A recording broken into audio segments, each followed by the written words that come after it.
而23岁的亨德利早已名动天下，3个世锦赛冠军加身，各大奖项已经拿到手软。斯诺克最传奇的2位天王，1993年的冬天，英锦赛决赛属于一场青春的对决，大比分6比9落后。他才是斯诺克最可怕的人。为了拿下梦寐以求的世锦赛冠军，他甚至活成了自己最讨厌的人。因为只要他往球桌旁边一站，不仅能让火箭像猴子一样上蹿下跳，还能瞬间让他进入梦乡。更令人哭笑不得的是，气到极致的火箭最终只能留下这无奈的表现。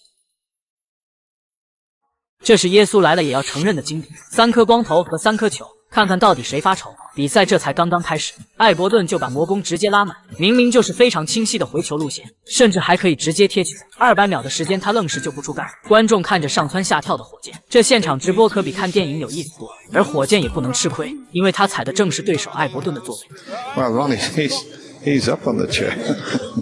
What's going on out there?That's the first time since 1977. 导播干脆切掉了艾伯顿的击球，因为明显火箭的画面更加精彩。看着艾伯顿5分钟狂轰12分的壮举，火箭赛后直接喊话是台联。如果这样的魔球都被默许的话，那我以后坚决拒绝和他握手，并且还会选择乱打一通。相信兄弟们都非常清楚，5分钟的时间交给火箭，他究竟能创造多少神迹？而眼前这位仁兄，这才只是刚刚发功而已，后面还有他的独门绝学展示。火箭这是彻底破防了。斯诺克作为公认的绅士运动，如此明目张胆的公开嘲笑，确实是真的憋不住。但是艾伯顿的脸皮早就比城墙还厚，这点程度的羞辱压根都进不了他的法眼。这时导播非常懂事的给出了提示，将近5分半的长考，他终于决定趴下去，来见识一下艾伯顿的独门绝学。千万不要以为这是视频卡顿，能够让画面做到绝对静止。魔王鼻祖平常真是没少下苦功。此时能不能进球已经不重要了，艾伯顿最想要的是激怒火箭，哪怕不能完全影响他的心态，最少也要让他手感全无。而火箭这次倒是一反常态，并没有着急上桌击球，一边慢条斯理的用毛巾擦手，一边意味深长的看着这个同款发型。大家同样都是不长毛的脑袋，难怪你的油光锃亮，一点小心思全都用在怎么算计别人。而这一招对付血气方刚的火箭，也确实非常管用。太暴力了，上手就是低杆推土机，母球带着强烈的旋转，想要一次性强行炸开球堆。但是现在母球有后斯诺影响，黑球还是一个大角度中带。虽然全场观众都在期待火箭能尽早结束比赛，但是事情真的有这么顺利？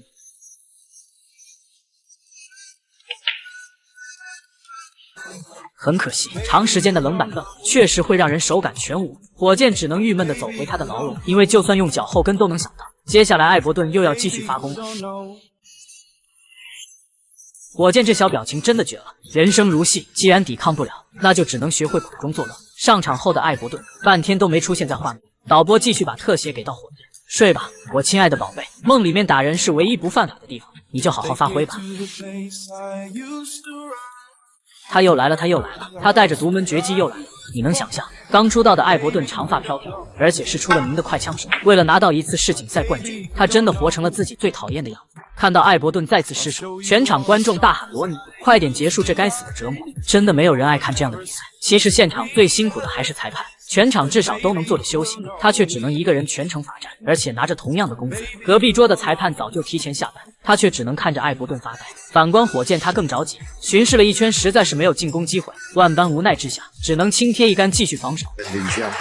虽然这杆效果好到出奇，但这不是正好羊入虎口，瞌睡碰到枕头吗？艾伯顿贵为魔王鼻祖，玩贴贴球可是入门级的必修课程。火箭一口清凉的山泉水下肚，这才后知后觉的反应过来，现在后悔已经来不及了。好在艾伯顿这次良心发现，既然要玩贴贴球，那就实在没有魔球的必要。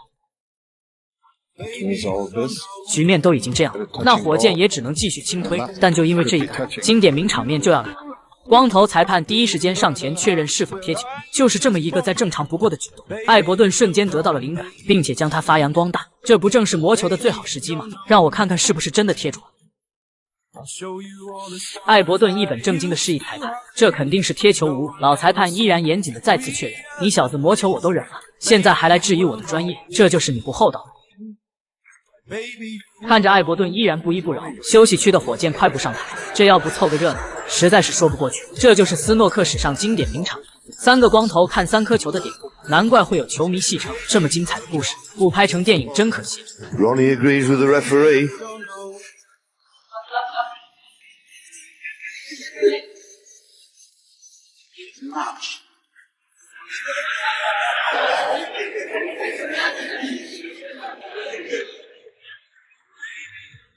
这是火箭拼了老命也要完成的147，好球！这个一杆细腻到无以复加的配球，直接让解说的嘴巴跟不上溜。而紧接着这一杆四库大绕台，母球以完美落点精准拿下黑球，更是彻底让现场的女粉丝全都炸了。因为这是2011年保罗亨特精英赛，为了以最高敬意缅怀离世的好友，火箭拿着生涯最低的奖金打了这次堪称最难的147。都知道火箭是出名的加钱居士，但没有奖金也这么不留后手，对手拎着毛巾直接看懵了。而接下来开局就不顺利的操作，或许也只有火老师会继续硬刚到底。这听觉效果拉满的炸球，感觉就像使了牛大的劲，结果放了一个蚂蚁的屁。火箭死死地盯着左下唯一的红球，那副志在必得的神情，仿佛就是在让球迷放心，因为经典往往出自于逆境，而逆境就交给他去征服。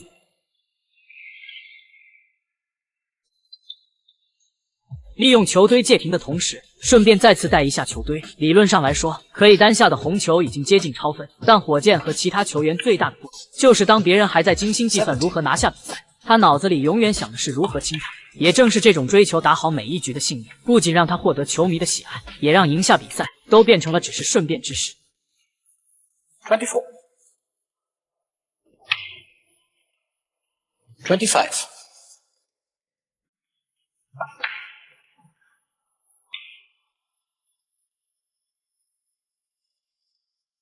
32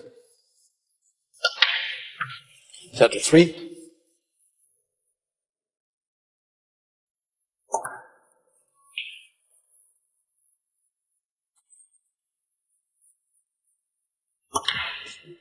哇，拉杆继续来小黑球，那你是不是会给我们一个惊喜？你说140啊，对，有道理。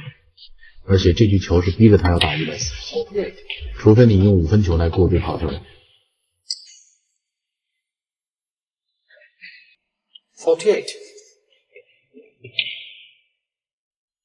49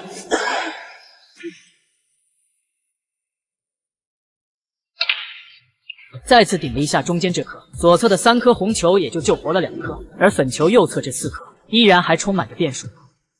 56 57 看一下力量，下方这颗球刚刚好啊，刚刚好能过，而且可以把红球堆全部顶开。好球，一次性荡平红球堆的障碍。不过唯一美中不足的是，黑球留了一个大角度，需要一个漂亮的纠错强行调整。漂亮！哎呦，好球！这就是火箭，关键时刻准度和控球都没有人而他最恐怖的就是那颗无人可及的大心脏，顺境巫师逆境土，乱局之下斩妖魔。73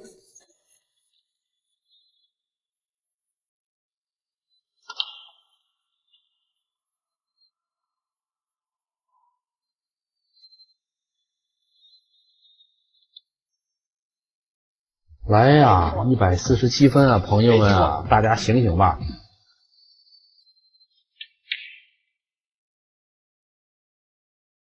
转眼间11套红黑已经下来，现在台面唯一的2个难点就是上半台的红球，还有粉球左侧这颗。以火箭的控球能力，区一个中台的教位自然是难不住他。但是粉球左侧这颗就还有变数，因为 K 球的不可控性，这是谁也改变不了的事实。但是关键就是你要看，在打这颗球你顶盖的时候，它这个母球的落位，你要接7分球怎么接过来？你要稍稍留一些向下的角度，对。哎呀，看一下，可以看这个左侧的底带，可是推不过来的呀，只能打高岸区的这颗了。啊，漂亮！好球，非常的漂亮，有戏啊，这就是有戏啊！这一杆难度相当高，对，把最难打的这颗已经解决。没错。105。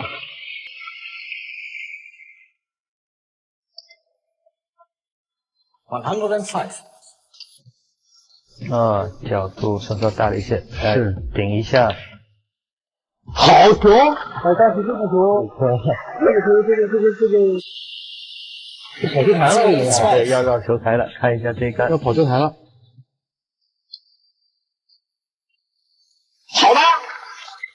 看位置。真的是天神下凡，连续的难题在他面前全部迎刃而解。如果147是斯诺克的极限，谁能知道火箭的极限究竟在哪里？如果加钱是火箭升空的动力，那这一局为了友情的表现又该如何解释？